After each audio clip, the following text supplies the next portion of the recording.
Hi, welcome to B3 Comics. I'm Matt. And I'm Nate, and this week I'll be filling in for Kurt. And today we're looking at Batman Incorporated number 6.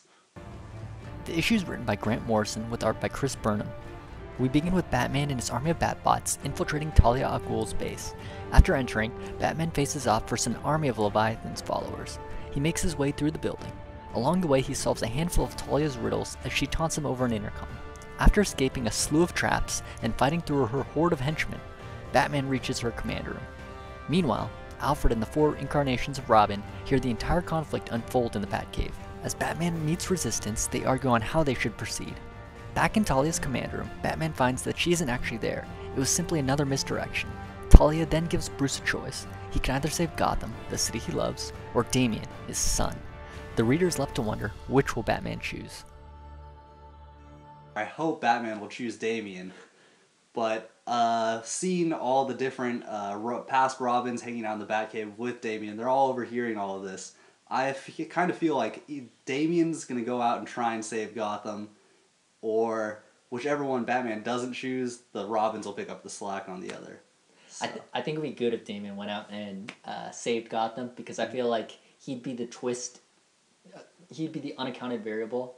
You know, like his mother may not have planned for him to, jump in so far. Yeah, definitely. I mean, she was pretty mean to Damian.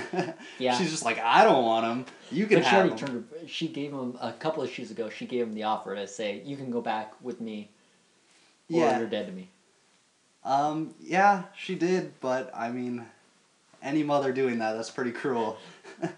She's an all Ghul, so... Yeah, but, I really like this issue, just how Talia acted the entire time. It was very much a Batman issue, where she's just speaking to him over the intercom, Yeah. and leading him down a dark hallway. It was very supervillainy. Yeah. That was a supervillain thing to do. Just another thing I really liked was the Man-Bats versus the Bat-Bots. Yeah.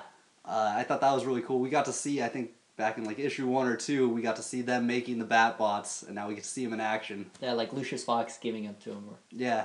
So, I mean, those things just seem really overpowered. Those are the sorts of things Batman needed during the Court of Owls. Just an army of those things to go against Talons. Yeah, I think it was funny. It was, I forget that guy's name. The police officer, though, when Batman comes in, you see all these Bat-Bots fly down, and his cigar falls out of his mouth. Yeah. It's just like, whoa, what's happening? Another cool Batman Incorporated tie-in is they showed all the other members of the Batman Incorporated group. Mm-hmm. They were all just completely destroyed after last issue's explosion. Yeah, they just got decimated. But one thing that was really sad, I thought, was Knight and Barrel. Yeah. I mean, Knight's kind of come in throughout a lot of different Batman arcs, and now you just see Squire is dying, and he's just like, I thought that was really sad. And then once he brings him back, I think he got killed. That one... I think he did. And then they also showed a picture of, I can't remember his name, but the Mexican Batman version. He's got just a piece of wood just projecting through his chest. Oh yeah, he's just bleeding out right there. And Batwing's this guy's got dying right now. They're just liabilities for Batman. Maybe the Joker's right with the whole death of the family arc that you got to trim the fat so Batman's more stronger.